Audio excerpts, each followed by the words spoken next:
Right details చూస్తే Posani arrest ఇప్పుడు తెలుగు రాష్ట్రాల్లో సంచలనంగా మారింది. కూటమి నేతలపై పోసాని అసభ్యకరంగా మాట్లాడారని ఆరోపిస్తూ మణి అనే జనసేన నేత ఓబులవారిపల్లె పోలీస్ స్టేషన్లో ఈ నెల 24వ తేదీన ఫిర్యాదు చేశారు. ఈ ఫిర్యాదు మేరకు కేసు నమోదు చేసిన పోలీసులు పోసానిని అరెస్ట్ చేశారు. ఎన్నికల ముందు పలుసార్లు తాను పోసానిపై ఫిర్యాదు చేశానని కూడా అని తెలియజేశారు. కానీ అప్పుడు పోలీసులు కేసు కూడా నమోదు చేసుకోలేదని గుర్తు చేసుకున్నారు. ఆయన మరింత సమాచారాన్ని మా ప్రతినిధి దామోదర్ అందిస్తారు. వ్యాప్తంగా కాకుండా ఉమ్మడి తెలుగు రాష్ట్రాల్లో ఇప్పుడు సంచలనం కలిగించే కేసు అంటే ఏదైతే పోసాని కృష్ణమురళిని అరెస్ట్ విషయం. అయితే పోసాని కృష్ణమురళి అరెస్ట్ కావడానికి కారణం జోగినేని మణి. ఈయన ఓబులవారిపల్లి పోలీస్ స్టేషన్లో 24వ తేదీ ఇచ్చిన ఫిర్యాదు మేరకు ఎఫ్ఐఆర్ నమోదైంది. ఏదైతే పవన్ కళ్యాణ్తో పాటు ఇటు కూటమి నేతల మీద అసభ్యంగా మాట్లాడిన విజువల్స్ను రికార్డెడ్గా ఆయన తీసుకెళ్లి ఏదైతే పోలీస్ స్టేషన్లో సబ్మిట్ చేసి కేసు నమోదుకు అడగడం, ఆ తర్వాత ఎఫ్ఐఆర్ నమోదు కావడం, నిన్న అరెస్ట్ చేయడం జరిగింది. ప్రస్తుతం మనతో మణిగారు ఉన్నారు. ఆయన అడిగి తెలుసు ఎలా ఫీల్ అవుతున్నారు సార్ ఈ విధంగా అరెస్ట్ జరగడాన్ని? గతంలో మీరు చాలాసార్లు కంప్లైంట్ చేశారు, అంటే ఎన్నికలకు ముందు చాలా మాటలు కంప్లైంట్ చేశాం.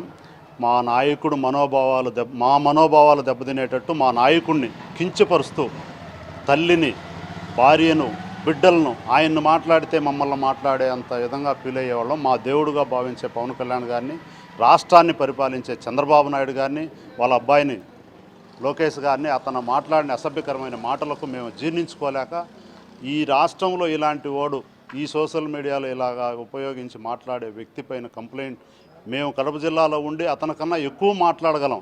కానీ మా నాయకుడు మనోభావాలు దెబ్బతింటాయి. మా నాయకుడు ఆ సంస్కృతి మాకు నేర్పించలే. 10 సంవత్సరాల నుంచి పవన్ కళ్యాణే మాకు దేవుడు అనేటట్టు భావిస్తున్నాం. ఆయన్ను మేము మా కళ్ళారా చూసేటట్టు, మా చెవులారా వినేటట్టు, మా దేవుణ్ణే కించపరిచి మాట్లాడుతూ ఉంటే జీర్ణించుకోలేక మేము అతని పైన కంప్లైంట్ చేయాల్సి వచ్చింది. అంటే ఎన్నికల ముందు మాట్లాడాడు కదా, అప్పుడు కూడా ఎన్నికల ముందు నేను చాలా మాటలు కంప్లైంట్ ఇచ్చా. అదే పోలీస్ స్టేషన్లోనే చాలా మార్లు కంప్లైంట్ ఇచ్చా, రిక్వెస్ట్ చేశా, వీడియోలు తీసుకుపోయి చూపించా. మా కంప్లైంట్ తీసుకోవాలా. ఇప్పుడు నేను రాష్ట్ర స్థాయి ఆఫీసర్ల వరకు సార్ ఇలా మాట్లాడుతున్నాడు, ఇతని ప్రవర్తన బాగలేదు, ఇతను మా మనోభావాలు దెబ్బతింటాయి, మేము కూడా మాట్లాడగలం, మేము కడప జిల్లా రైల్వే కోడూరులో పుట్టాం, మాకు 4 జిల్లాలకు సంబంధాలు ఉన్నాయి, మేము ఇటు తమిళనాడు కల్చరు, చిత్తూరు జిల్లా, నెల్లూరు జిల్లా, అనంతపురం, కర్నూలు జిల్లాకు మధ్యలో గలం మేము ఏమైనా మాట్లాడడం, అతనికంటే ఎక్కువ మాట్లాడతాం.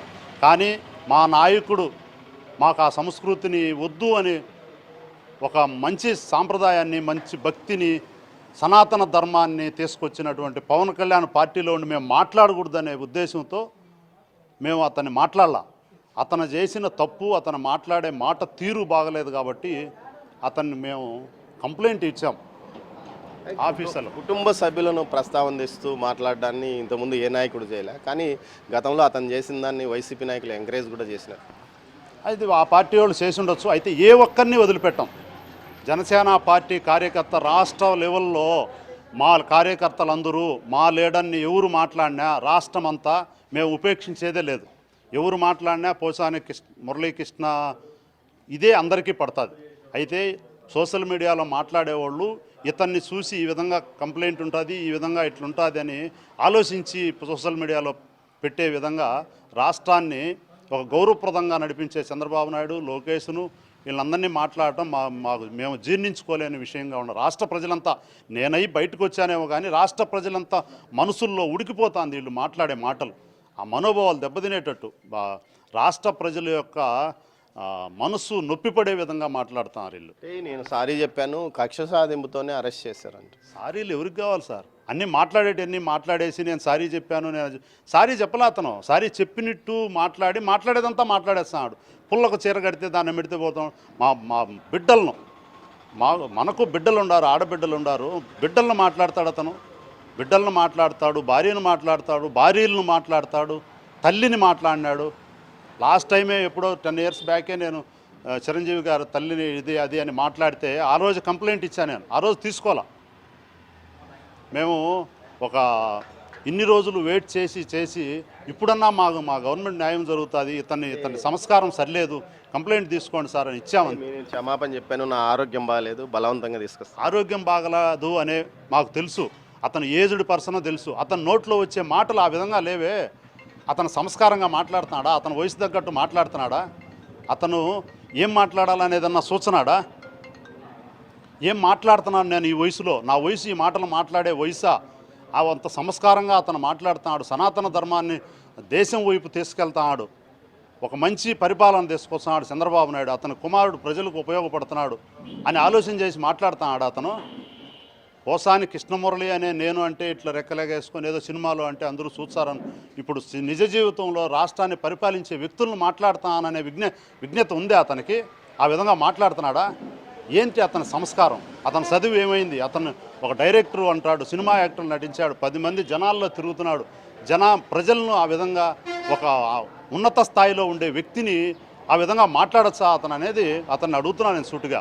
కాబట్టి అతన్ని మాట్లాడచ్చు, మేము ఇంకోటి కూడా చేయొచ్చు, కానీ మా సంస్కారం అడ్డం వచ్చి పోలీస్ కంప్లైంట్, గవర్నమెంట్ ఉండాది పోలీస్ కంప్లైంట్ ఇప్పుడు చాలా ఏదైతే కూటమి కార్యకర్తలు కొంత ఆగ్రహంగా ఉన్నారు. ఇప్పటికీ చాలా ఆలస్యంగానే కేసులు నమోదవుతున్నాయి, అరెస్టులు జరుగుతున్నాయి. ఈ విషయంలో మీరు సంతృప్తికరంగా ఉన్నారా? మీకు కూడా 8, 9 నెలలు అయింది కదా ఇది జరగబట్టి. అన్ని మాకు ఒకవేళ మంచి జరగకపోయినా చెడ్డ జరగలేదండి. ఈ గవర్నమెంట్లో ప్రజలు సురక్షితంగా ఉంటారు, ఎక్కడోళ్ళు అక్కడ ప్రశాంతంగా బతుకుతున్నారు. మంచి పరిపాలన తీసుకొస్తాడని మన మనసులో కలిగి ఉండాలి. మా ఇద్దరు కూడా పవన్ కళ్యాణ్ కానీ చంద్రబాబు నాయుడు, లోకేష్ గారు కానీ మన రాష్ట్రం వైపు ఇతర రాష్ట్రాలు, ఇతర దేశాలు చూసే విధంగా దీన్ని తీసుకెళ్తున్నారు. కాబట్టి సంతోషంగా ఉన్నాం. ఎవరెవరు ఇది వాళ్ళకు ఉండాది, ఎవరెవరు బతుకుతీరు వాళ్ళకు ఉండాది. ఇప్పుడు పెట్టిన సెక్షన్లు ఏదైతే మీకు సంతృప్తికరంగా ఉన్నారో అతనికి బెయిల్ వచ్చే అవకాశం ఉంది కూడా అంటున్నారు. అతనికి బెయిల్ రాకుండా పెట్టాలనేదే మా ఉద్దేశం. అతనికి బెయిల్ రాకూడదు, అతను అనుభవించాలి కొంత. అతను మాట్లాడిన మాటలకు ఆ మాటలు వింటే బెయిలే కాదు కదా, అతని జీవితంలో ఎవరు సహించరు. ఆ విధంగా మాట్లాడినాడు. అదే ఒక ఆడబిడ్డో సంస్కారవంతులో చూచి అది జీర్ణించుకోలేరు. ఆ విధంగా మాట్లాడినటువంటి పోసాని మురళీకృష్ణను ఇంకా బలంగా అతను మాట్లాడిన మాటలన్నీ తీసుకొని గవర్నమెంట్ వారు అతన్ని పూర్తిగా శిక్షిస్తారని కోరుకుంటూ సెలవు తీసుకున్నారు. ఏదైతే మణి అభిప్రాయం ప్రకారము ముఖ్యంగా సంస్కారం కాదు కానీ కనీసం అక్షర జ్ఞానం లేని వ్యక్తి కూడా ఏదైతే పోసాని కృష్ణమురళి మాటలు వింటే ఏదైతే రక్తం ఉడికిపోయే విధంగా అతని మాటలు ఉన్నాయి. అదేవిధంగా ఇంకా మరిన్ని సెక్షన్లు, అదనపు సెక్షన్లు నమోదు చేసి అవసరమైతే అతన్ని బెయిల్ రాకుండా చూడాలని కోరుకుంటున్నాడు. అయితే ఈయనతో పాటు మరికొన్ని కేసులు కూడా, ఈయన పెట్టిన కేసులే కాకుండా అటు సంబేపల్లితో పాటు రైల్వే కోడూరు ఇక్కడ కూడా కేసులు నమోదైన పరిస్థితి. ఇక ఉమ్మడి చిత్తూరు జిల్లా వ్యాప్తంగా 2 పోలీస్ స్టేషన్లోనూ, అటు రాయలసీమ వ్యాప్తంగా 10 స్టేషన్లలో పోసాని కృష్ణమురళిపై కేసులు నమోదైన పరిస్థితి. కూటమి ప్రభుత్వం అధికారంలోకి వచ్చి ఇన్ని రోజులకు పోసాని కృష్ణమురళికి తగిన శాస్త్రి జరిగింది. అయితే కొంత ఆలస్యం జరిగినప్పటికీ కేసు అయితే అతని మీద ఎఫ్ఐఆర్ నమోదైంది. గతంలో తాను అనేక సార్లు పోలీస్ స్టేషన్ల చుట్టూ తిరిగినప్పటికీ ఎలాంటి ప్రయోజనం లేకపోయింది. తమ ప్రభుత్వం అధికారంలోకి వచ్చినప్పటికీ అది కూడా శాస్త్రీయంగా ఆధారాలతో సహా ముందుకు వెళ్తేనే కేసు నమోదైన పరిస్థితి ఇప్పుడు కనిపిస్తుందని ఈయన అంటున్నారు. కెమెరా పర్సన్ పురుషోత్తంతో దామోదర్, చిట్వేల్ నుంచి.